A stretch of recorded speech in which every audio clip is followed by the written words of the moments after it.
On le voit, dans ce 21e siècle, il y a deux grandes transitions, la transition numérique et la transition écologique. Il y en a une qui se pose la question des moyens, c'est la transition numérique, et puis l'autre qui se pose la question des fins, c'est la transition écologique.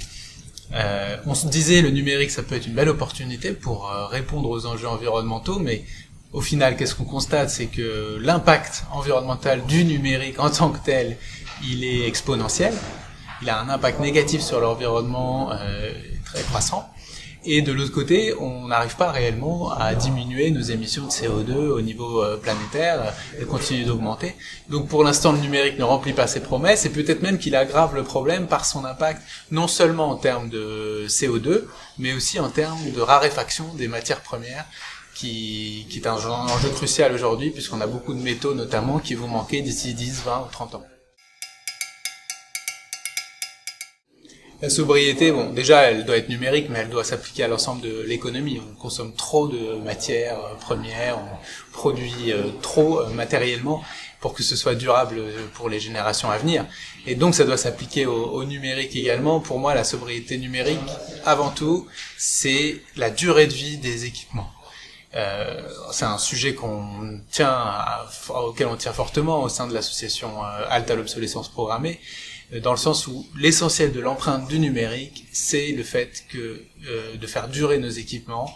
La phase de fabrication, d'extraction des matières, c'est celle qui est la plus consommatrice de matière et d'énergie.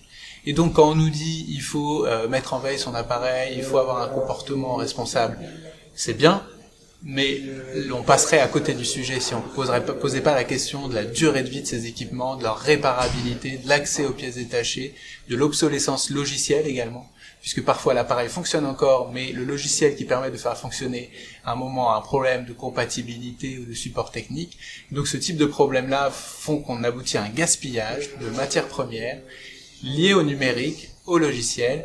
Et donc pour moi, la sobriété numérique, c'est d'abord se poser cette question-là, et peut-être aussi, j'ai oublié de préciser, mais avant tout aussi celui de quels sont nos besoins.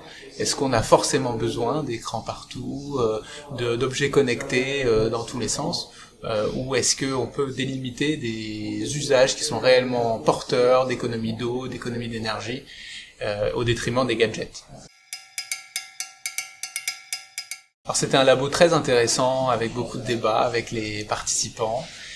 On retient beaucoup de choses, peut-être un enjeu sur où est la responsabilité. Est-ce que c'est nous, consommateurs, qui devons agir à notre échelle en supprimant nos mails, par exemple?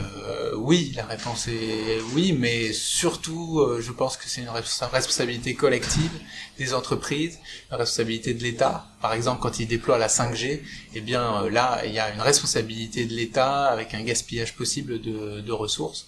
Donc, et puis je me demande aussi comment est-ce qu'on peut faire, pouvoir public, collectivité, pour s'engager autrement pour le numérique.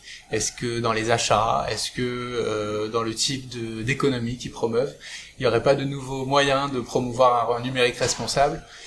Ça fait beaucoup de questions et pas encore toutes les réponses, mais en tout cas, on a ouvert de bons débats aujourd'hui.